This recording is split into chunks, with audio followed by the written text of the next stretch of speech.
Table of contents and appendices. آئے دیکھیں کہ تھیسس کا جب آپ ٹیبل آف کانٹینٹس بناتے ہیں تو اس میں کیا چیزیں شامل کرتے ہیں اور کیا چیزیں ہم نے ذہن میں رکھنی ہیں.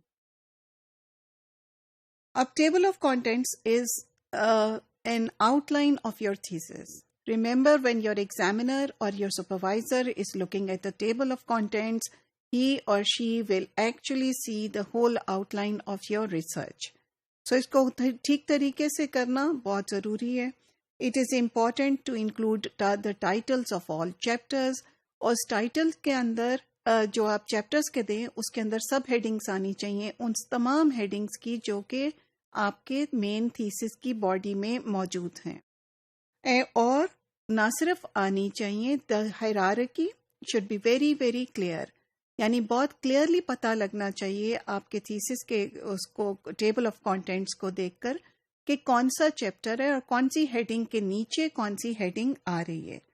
اسی طرح پیج نمبرز بہت کلیئرلی مینشن ہونے چاہیے اور page numbers must tally with the page numbers in the body of the text. This is very very important.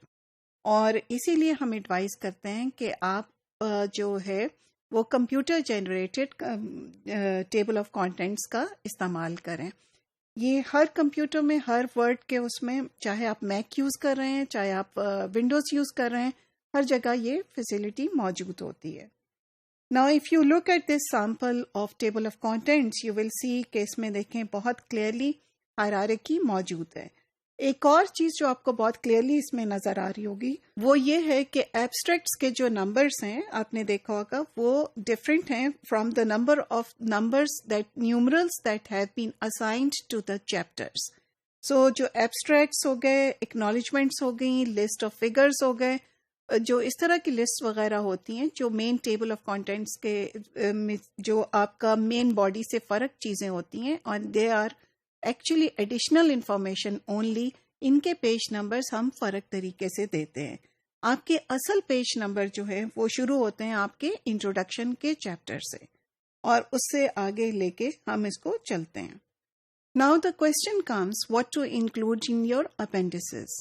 اپینڈسز وہ سارا سپلیمنٹل مٹیریل ہے جو کہ اپنے آپ تھیسس کے آخر میں اٹیچ کرتے ہیں. What to include, you can include some interview transcripts, you can also include some questionnaire. اگر آپ نے جو انٹرویو کوشچن آپ نے اگر اپنی تھیسس میں ایڈ نہیں کیا یا اس کا فارمیٹ یوز نہیں کیا پہلے تو آپ اس کو اپینڈکس میں دکھائیں گے. You can also use CDs بھی اٹیچ کر سکتے ہیں اپنے اپینڈکس میں. آپ اپنے اپینڈکس میں you can also give the format of the interview protocol کہ اگر آپ نے انٹرویو کیے ہیں تو وہ اس میں کون سے کوشچنس آپ نے کیے تھے اور اس کا کیا فارمیٹ تھا. Then you can include pictures, you can include consent forms. Consent forms کیا ہوتے ہیں؟ کانسینٹ فارمس وہ ایک لیٹر ہوتا ہے جو کہ آپ شیئر کرتے ہو اپنے تمام پارٹیسپینٹ سے. So whoever participates in your research has to sign a consent form جو کہ وہ کہتا ہے جس میں آپ شیئر کرتے ہیں کہ جو بھی انفارمیشن لی جا رہی ہے وہ اس میں جو پارٹیسپینٹ ہے اس کی کانفیڈینشیلٹی رہے گی, اس کا نام ڈسکلوز نہیں ہوگا اور اس کو کسی قسم کا اس سے نقصان نہیں ہوگا ریسرچ میں پارٹیسپیٹ کرنے سے. Some universities have a standard format of consent form اور کچھ یونیورسٹیز اپنے اسٹوڈینٹس کو خود کہتی ہیں consent form بنانے کو. لیکن یہ ایک امپورٹنٹ ایتھیکل کنسیڈریشن ہے which you must keep in mind and keep the format in your appendix. Appendix کا مٹیریل کو although کہنے کو تو supplemental کہتے ہیں but it is important supplemental material. یہ سپلیمنٹ کر رہا ہے, یہ ہیلپ کر رہا ہے آپ کے ریسرچ کے پروسیس کو, اس کو اسٹرانگ کر رہا ہے. اور اگر آپ اس کے پرپز کی بات کریں تو اس کا مین پرپز جو ہے وہ یہ بتاتا ہے آپ کو کہ آپ کے ایگزامینر کو, آپ کے سپروائزر کو یہ انشور کرتا ہے کہ آپ نے ریسرچ کے تمام پراپر پروسیجرز فالو کیے ہیں. اب it also enables you to overcome the limitations of the word restriction in your thesis.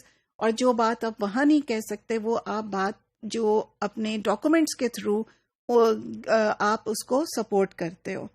اور it also gives you an opportunity to put in the information which you think might be useful, لیکن you have not been able to talk about it in your thesis.